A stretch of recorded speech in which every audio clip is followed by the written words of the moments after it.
Picture this. Overnight in Korea, the stock market fell so fast it tripped a circuit breaker that halted trading.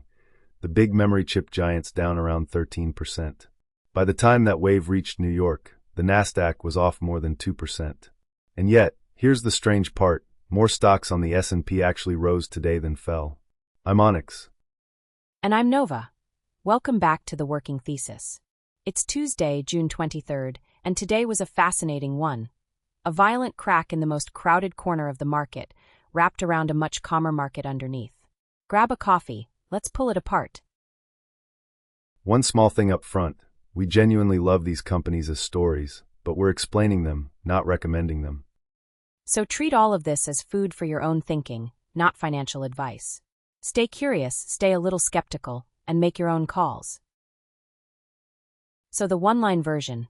This was not a broad sell-off. It was a concentrated re-rating of this year's biggest winners, the memory chips and the AI-levered names, while money quietly rotated into the boring, defensive stuff. Staples, healthcare, and utilities all closed green. Right. Underneath that scary headline number, the S&P's breadth was actually positive, a few more stocks up than down. So the right mental picture isn't everyone panicked. It's the crowd sold the crowded trade and hid in the safe corner.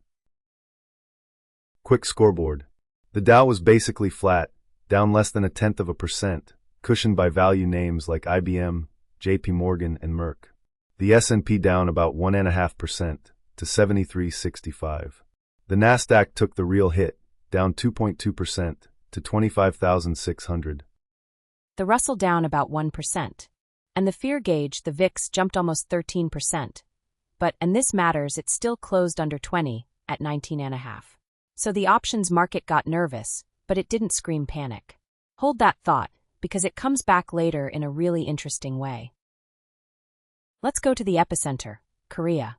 The KOSPI fell 9.99%. Close enough to 10 that it tripped an intraday circuit breaker. Samsung and SK Hynix, two of the giants of memory chips, both down around 13%. The spark was a report that SK Hynix might slow down its next-generation HBM4, the high-bandwidth memory that feeds AI accelerators, and pivot some capacity back toward ordinary commodity memory, which right now happens to carry a higher margin. The market read that as a little crack in the AI demand story, and then leverage did the rest. Korea was sitting on a record pile of margin debt and a craze for leveraged single-stock funds, and a lot of it got force liquidated all at once. That's how a single report becomes a 10% index day. That shock rolled straight into U.S. chips. The memory and chip equipment names got hit hard. Micron down about 13%, the storage and tool makers down 8, 9, 10, and the big semiconductor index, the SOX, down nearly 8% in a single day. But here's the perspective that keeps us honest. Of the dozen names down 8% or more today, 11 are still up triple digits for the year. Triple digits. So today genuinely hurt, but it gave back a sliver of an enormous run. A sharp correction in the highest flying trade is not the same thing as that trade being wrong. Worth saying out loud before anyone reaches for the panic button. And that tension is the real story of the day. Because today put one big question on trial. Is the AI spending boom, the Capex base underneath this entire market, starting to loosen? That's the question. So let's do the thing we like to do, steelman both sides. Because honestly, the bear case and the bull case are both strong today, and we're not here to tell you who wins. We just want to lay the argument out cleanly, so you can hold both in your head. The bear case, and the sharpest version comes from a well-known short seller, Jim Chanos. And notice, his argument isn't AI is fake. It's that the profits are being mislocated. The chip makers book big profits today, selling the picks and shovels. But the giants buying all those chips depreciate them slowly, and park a lot of the spend in construction in progress on the balance sheet. So in his telling, the industry's reported AI profits look rosier today than the real underlying economics, and there's an 18 to 24-month reckoning coming as that catches up. And look closely at what he's actually skeptical of. Not the companies that make the chips, but the ones that essentially store and rent them out. The GPU rental businesses, which he sees as low-return financial plays wearing a tech costume. It's a sharp distinction. Make the chips versus warehouse the chips. Now the bull rebuttal, which got just as much airtime. The single most important fact for the bulls, Capex guidance is intact. The four biggest spenders, Microsoft, Amazon, Google, and Meta, have not cut their spending plans. So to the bulls, today wasn't the boom ending. It was a mid-cycle leverage flush, the overgeared traders getting washed out, not the demand disappearing. And they'd point to the memory cycle itself, demand arguably at its strongest in 25 years, against a genuine supply bottleneck. Their read on Korea was basically, this was a margin and leveraged ETF blow-up, not a verdict on demand. Or, as one of them put it nicely, the trend can be exactly right, and you can still get hurt by the volatility along the way. Two very different stories, same set of facts. Though the bears have a memory-specific reply, and it's worth hearing. Memory is a deeply cyclical business, so when you see those chip stocks trading at a low, single-digit forward earnings multiple, that is not a sign they're cheap. On a cyclical, a low forward multiple usually means the market is already pricing in an earnings crash 6 to 9 months out, as supply catches up, and some analysts see supply outrunning demand by the second half of 2027. So the strongest memory demand in 25 years, and a stock already priced for a coming downturn, can both be true at the same time. Which is exactly why this fight stays so stubbornly unresolved. So if both sides are strong, what actually settles it? Two things the whole market is now staring at. First, Micron reports Wednesday after the close, the memory bellwether, and the week's binary event. As a sign of the nerves, the options market is pricing a move of roughly 15% in either direction. And second, a level. That semiconductor index, the SOX, has a line traders are watching around 554. A decisive break below it would argue for a deeper breakdown. Holding above keeps this in flush territory. We're not predicting which way. We're just showing you where the referees are standing. Over in commodities and rates, the tape was classic risk-off, with a twist. Oil down about 2.5%. The 10-year yield actually up 4 basis points, to about 4.5%. The dollar firm near a one-year high. And gold fell about 2%, to around 4,095.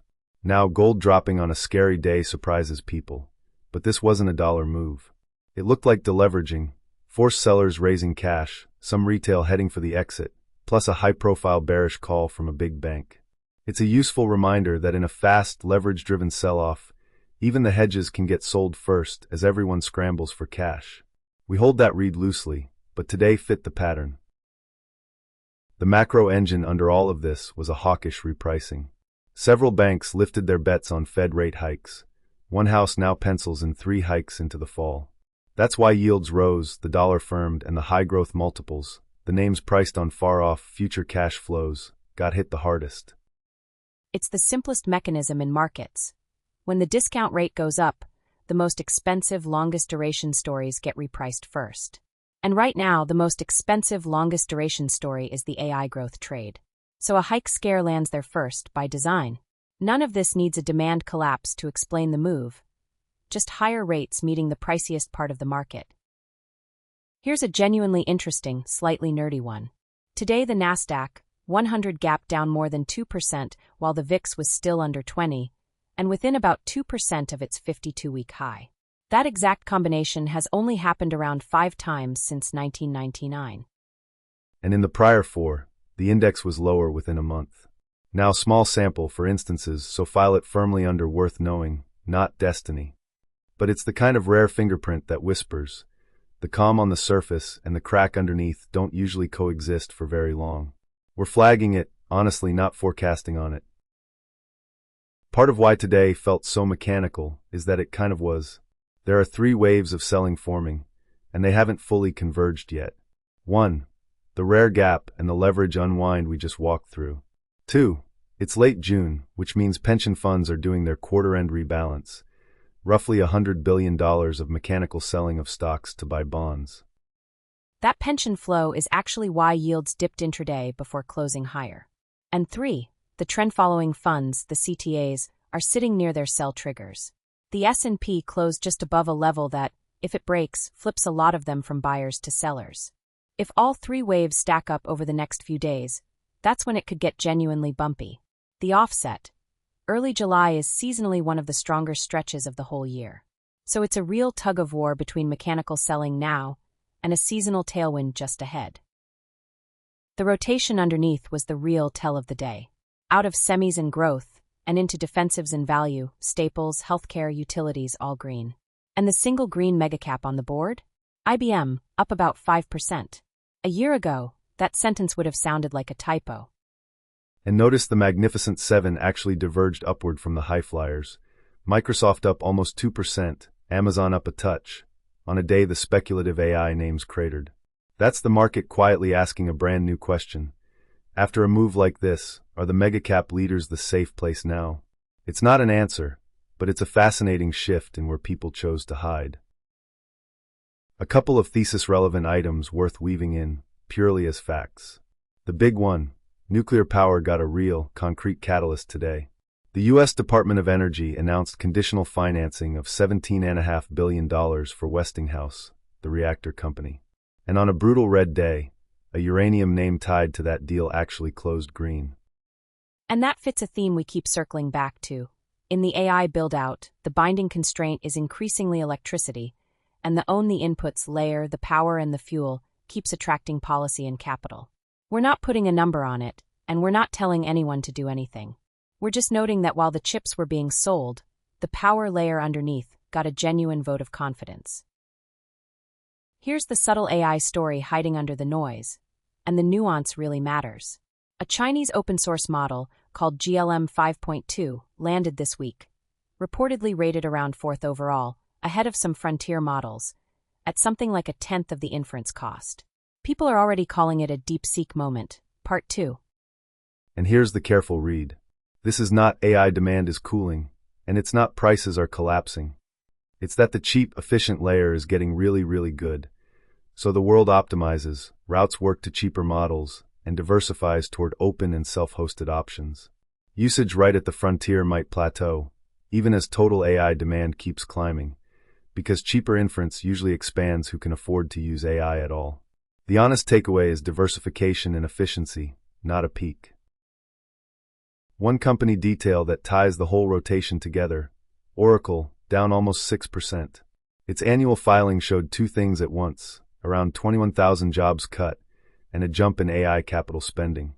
And tellingly, Oracle sold off with the chips, not with the software names that actually bounced today. Which tells you how the market now files it. Oracle isn't being traded as a sleepy software incumbent anymore. It's being traded as an AI infrastructure CAPEX cycle name. So when the worry of the day is this build-out overextended, Oracle lands in the bucket that gets sold. Same company, completely different label than a year ago. That relabeling, quietly, is one of the bigger stories of the year. Quick trip around the globe. Japan's Nikkei barely moved, down less than 0.25%, cushioned compared to Korea. Hong Kong actually closed slightly green, with China diverging from the rout again. Europe was soft, with the big chip equipment name ASML down almost 8% in sympathy. And the risk-off showed up in crypto too. Bitcoin down about 2%, Ether down more. We mostly watch crypto as a liquidity sensor, and today it simply read risk-off, consistent with everything else. One geopolitical footnote. Alibaba is suing the Pentagon to get itself off a U.S. military blacklist. A small reminder that the tech Cold War is still simmering in the background. So let's be honest about what we actually know tonight. One day. Concentrated, not broad. The names that fell the most are still up enormously for the year. And the core debate, leverage flush versus the first real crack in the CAPEX base, is genuinely unresolved. And we're not going to pretend to know which it is. What we can do is watch the right things and stay humble. The bulls have intact CAPEX guidance on their side. The bears have the leverage and the profit timing question on theirs. Both can be partly right at the same time. That's not a cop-out. It's just where the evidence honestly sits tonight. So, the week ahead. Wednesday is the big one. New home sales, the Fed's annual bank stress test results, and after the close, Micron, the memory read everyone's waiting on. Then Thursday brings core PCE, the Fed's favorite inflation gauge, which is the referee for all those rate hike fears. So the one-liner for June 23rd, a concentrated, leverage-driven memory shock that stress-tested the AI-Capex question without actually answering it, while money rotated into defensives, and the power and nuclear supply layer quietly picked up a real catalyst. Micron and core PCE, are the referees this week. We'll be watching it right alongside you, testing the thesis as we go. Thanks for spending part of your day with us, and we'll catch you on the next one. And that's where we'll leave it for today. Thank you, genuinely, for spending part of your day thinking this through with us.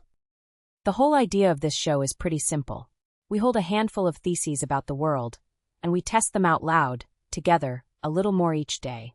No crystal balls, just curiosity and a willingness to be wrong. So if that's your kind of thing, stick around for the next one, and tell us where we're getting it wrong. Honestly, the pushback is our favorite part. Until next time, take care of yourself and keep asking good questions.